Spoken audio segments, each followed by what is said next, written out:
Welcome to Daily English Sentences. Here are today's sentences. Listen carefully and practice daily to improve your English fluency. Topic: Visit to pharmacy. Dialogue: Ali, pharmacist. Pharmacist: Hello. How can I help you?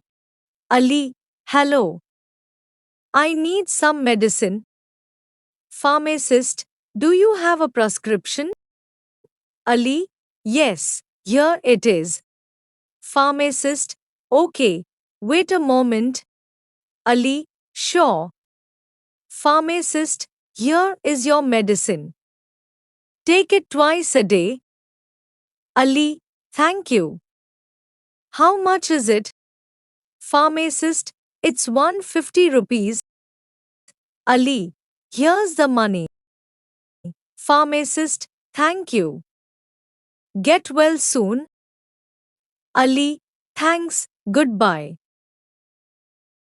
Practice these short sentences every day, step by step. Your English speaking will become more natural and confident. See you in the next session. Thank you. Subscribe my channel.